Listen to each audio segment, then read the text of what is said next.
Welcome! Get your pencil and paper out and the pause button ready. We're talking about electric fields from continuous charge distributions today. Pause if you want to read what we'll be going over today, and if you notice, there's an ending section on learning pedagogy.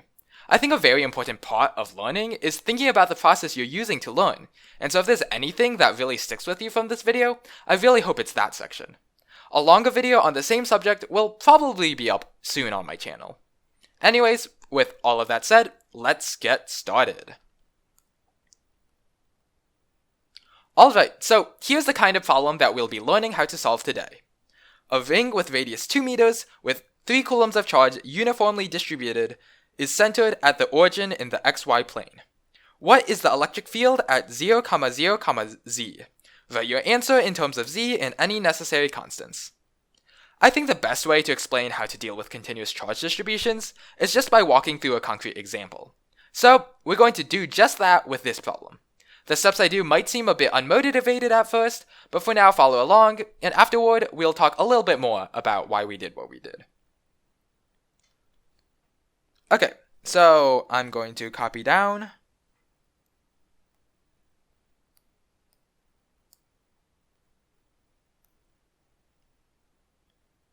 this diagram, and now let's get started. So, the first step is determine how we're integrating. Determine how to integrate.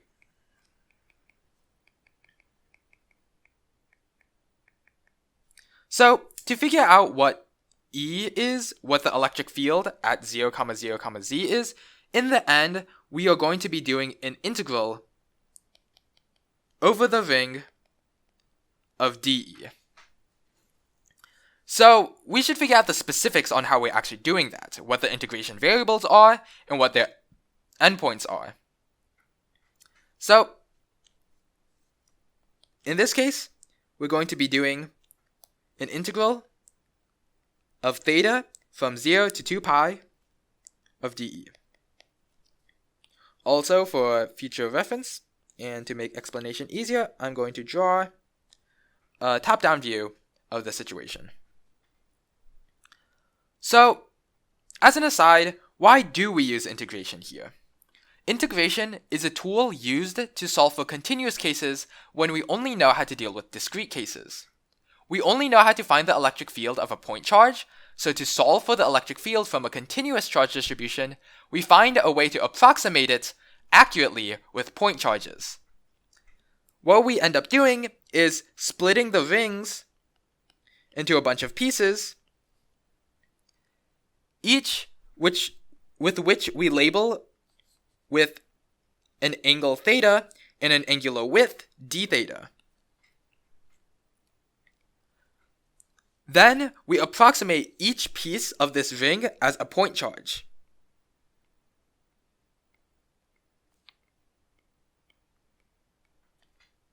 Now, we can calculate the electric field overall by calculating the electric field that each of these tiny little particles contribute. And then whatever they end up contributing, we do this for all of the charges, and then we add them up. And that gives us our final answer. It's an approximation when our d thetas are big, but it becomes exactly the correct answer when we make our d thetas infinitesimally small, and calculate the infinite sum of these infinitesimally small pieces, done via the integral. This reasoning might become clear once we actually walk through the problem. So, with that aside being said, the next step is simply to write out Coulomb's law.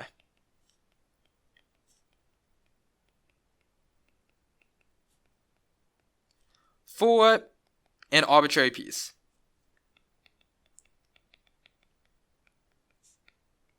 So, Coulomb's law tells us that E vector is equal to K times Q times 1 over R squared R hat.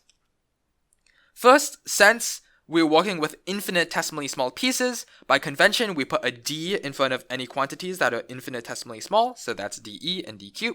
And second, R hat is equal to R vector over R. So let's do that substitution because this ends up being easier to calculate.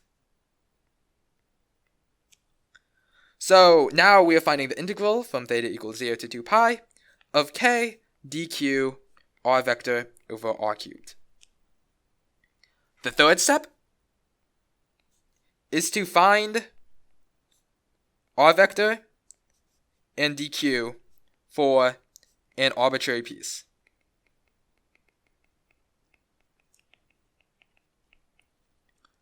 So let's draw some arbitrary piece of the ring here. So it's at an angle theta and has an angular width of d theta. So first we're going to figure out what r is, r vector. The position of this point is going to be, of this piece, is going to be r cosine theta sine theta, which is just 2 cosine theta, 2 sine theta, 0, because r equals 2. Then we want the vector from going from this up to 0, 0, z. So this becomes r vector is equal to 0, 0, z minus 2 cosine theta, 2 sine theta, 0, which equals z k hat minus 2 cosine theta, I hat minus 2 sine theta, j hat. Next, we can figure out what r is just by doing the square roots, finding its magnitude, the square root of z squared plus 2 cosine of theta squared plus 2 sine of theta squared. This is equal to z squared plus 4 cosine of theta squared plus 4 sine of theta squared, which by the Pythagorean identity is just z squared plus 4. So next we find what dq is. If we have an arbitrary piece with width dq, d theta, angular width d theta, to find its charge, to find how much charge there is, first we're going to figure out what its linear charge density is, lambda. So lambda just tells us how much charge is there per meter. So there's 3 coulombs of charge distributed over the circumference, which is 4 pi long, since it's a radius of 2. So then the amount of charge, dq, is just dq equals lambda times the length of, the arc length of the piece. And the arc length of the piece is just 2 times d theta. So we get that dq equals lambda times 2 d theta, which is equal to 3 over 4 pi times 2 d theta, which is equal to 3 times d theta over 2 pi. Alright, now we have all of this. We can do 4, which is plug and integrate. So we get that our integral from theta equals 0 to 2 pi of k 3 d theta over 2 pi, and then z k hat minus 2 cosine of theta I hat minus 2 sine of theta j hat over z squared plus 4, the square root of this, cubed, so that's to the 3 halves. Now, if we look back to this problem, it's radially symmetric. So that means the answer shouldn't have an I hat component or a j hat component. And if we actually do the integration, we can see that the I hat and j hat will ultimately cancel out, thanks to the cosine theta and the sine theta in front. So we can just cancel them. So now we're just integrating from theta equals 0 to 2 pi of k times 3 times 1 over 2 pi times z over z squared plus 4 to the 3 halves d theta. And this just integrates to, oh, and I can't forget the k hat. And this just integrates to 3k z over z squared plus 4 to the 3 halves k hat. And so that is our final answer. Alright, so let's reiterate what happened here, but for a more general situation. We have our charged object, and our first step is to determine how we're going to integrate over it, how we're going to split and integrate over it. So first, we get that E is equal to the integral of dE over the object, and then we figure out what the integration variables are and stuff. Second, we look at an arbitrary piece, and we write out Coulomb's law for it.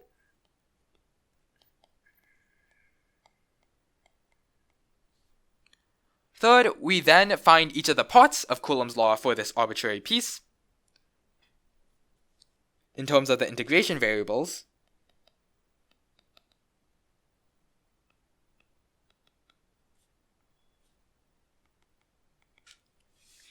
And then finally, we substitute them in and integrate.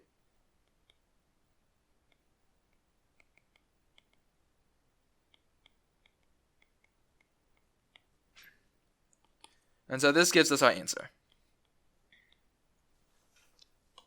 Alright. Again, the reason why we do all of these steps is ultimately for the goal of using integration to approximate a continuous charge distribution as a bunch of discrete point charges. So you could summarize all of this into this single equation, E equals the integral across the object of dE. Alright, on to the next problem. Now let's see this process in action again for a different problem. We'll be more loose in explanation, so if something doesn't make sense, pause and try to work it out, and feel free to use the previous problem as reference. So, a square of charge is located in the xy plane, with corners at 1, 1, 0, negative 1, 1, 0, negative 1, negative 1, 0, and 1, negative 1, 0, with charge density sigma equals x times 1 plus x squared plus y squared to the 3 halves, coulombs per meter squared. What is the electric field at 0, 0, 1 as a result? So, we do the same process. We want to find what E is, and it's the integral of dE across the square. To integrate across the square, we're going to be doing x equals negative 1 to 1, and y equals negative 1 to 1 of dE. And so we have these tiny little pieces whose position is given by x, y, z, and they have a width of dx and a height of dy. Okay, so next, by Coulomb's law, this is equal to k dq r vector over r cubed. So now let's find each of these pieces. R vector is going to be 0, 0, 1 minus xy 0, which is just equal to k hat minus xi hat minus yj hat. Next, we get that r, its magnitude, is going to be the square root of 1 squared plus x squared plus y squared. After that, it's dq. So dq, the amount of charge a piece has, is going to be the charge density at that point times the area. So this ends up becoming x times 1 plus x squared plus y squared to the 3 halves times the area, which is dx dy. Putting this all together, we are now taking the integral of x equals negative 1 to 1, of y equals negative 1 to 1, of k times x, 1 plus x squared plus y squared to the 3 halves, dy dx, times r vector, which is k hat minus xi hat minus yj hat, over, that's minus x hat, over the square root of 1 plus x squared plus y squared cubed. So these miraculously cancel, and now we're taking the integral from x equals -1 to 1, y equals -1 to 1 of k. We're going to move the k outside of x k hat minus x squared I hat minus xy j hat.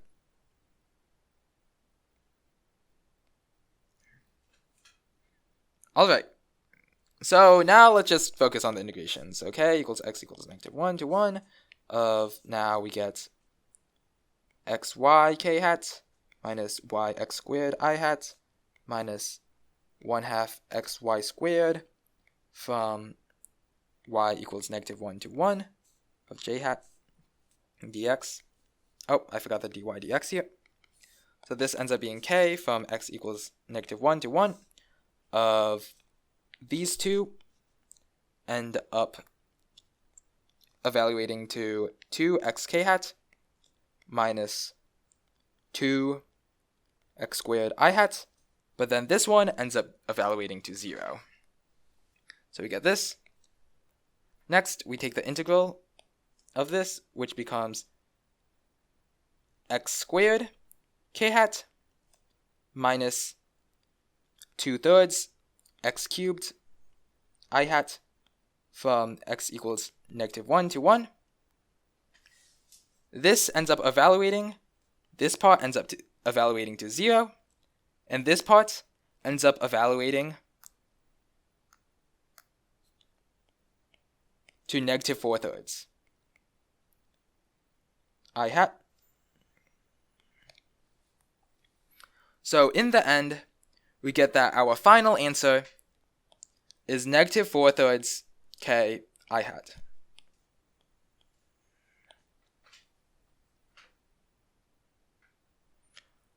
Alright, now we have one more problem for today, but this time, if you're feeling up to it, I suggest trying to solve this on your own first. Learning works best when you walk through and struggle with the concept yourself, after all. Then, afterward, I'll walk through a solution of the problem. So, pause the video here if you want to try the problem on your own before watching the solution. Alright, now let's get into the solution. So, we do the same pattern as before. We want to figure out the integral of dE across the cylinder. So first, we're going to figure out what the integration variables are. We're doing this cylindrical coordinates, z equals -1 to 0. Then the integral of theta equals 0 to 2 pi. And then r equals 0 to 1 of dE.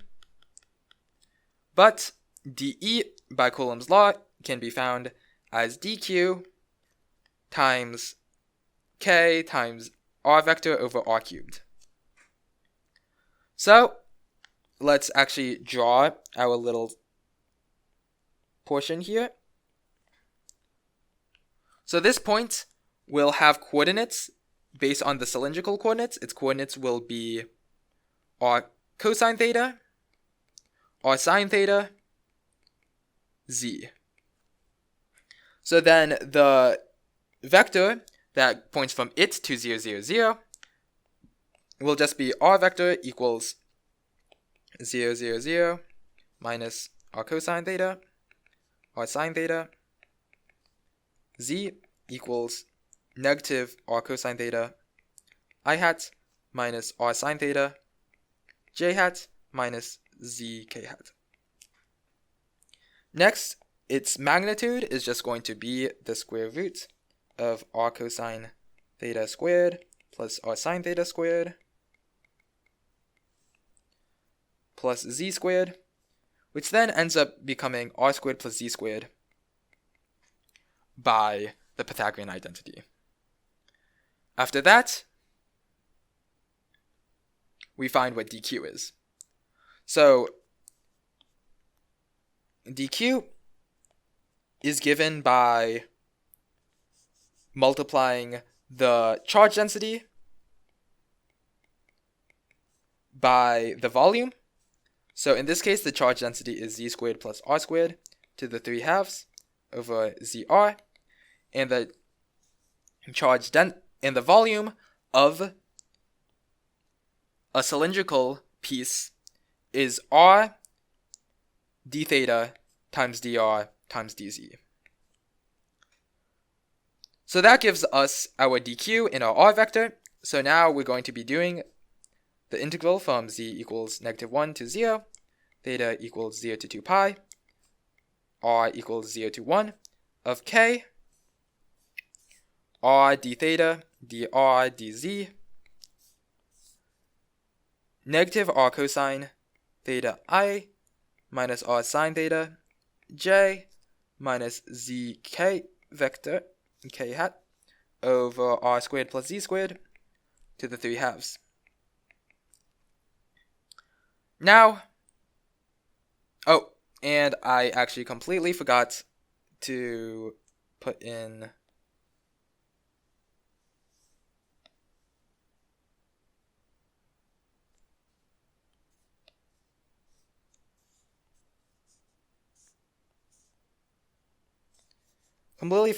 the z squared plus r squared to the 3 halves over zr. Okay, so now let's solve this integral. So first, if we notice up here, we have a radially symmetric situation, so there should be no I hat and j hat component, and if we do the integration, these parts end up canceling out when we deal with the d theta part, when we integrate with respect to theta. After that's done, we can see that this cancels with this, and this cancels with this, and this cancels with this. So all that ends up being left is negative k hat times the integral from z equals -1 to 0, theta equals 0 to 2 pi, and r equals 0 to 1 of dr d theta dz.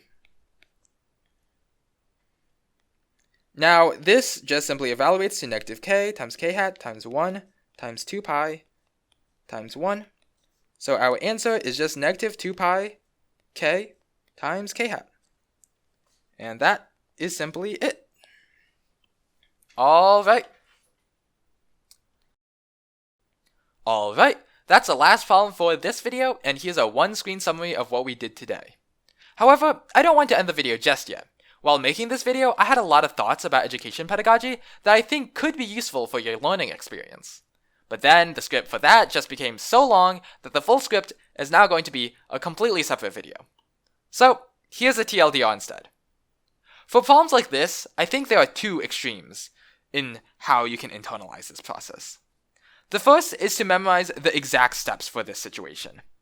Write out the integral and integration variables, use Coulomb's law, find the values in Coulomb's law, integrate. When you solve this kind of problem in the future, you go into your mind and recall these exact 4 steps. The second is to build or strengthen your knowledge of the more general tools at play. Use this as an example of how integration can be used in continuous situations, if you know how to deal with the discrete one. And I think if your goal is to learn physics well, then it's better to try and focus on the latter extreme, to use problems like these to strengthen your internal models of how physics works. In fact, to me, that's what it means to learn physics.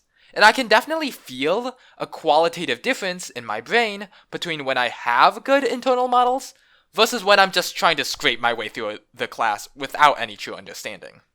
I don't think this applies to every single subject ever, but I do think it applies to a massive number of subjects and skills, such as physics, math, computer science, engineering, but also woodworking, crochet, using After Effects. Before I continue, I feel like I should make a short list about some of the explicit benefits of learning in this way, of using examples and problems in class to strengthen internal models. First, you feel more confident about your knowledge. It's really nice not having to doubt yourself all the time, and it's also just a more satisfying experience in general. How confident you feel about specific concepts should be a part of your internal model. Second, you also learn faster. The better your internal models are, the more they'll extend into new situations, and so there's less to incrementally learn.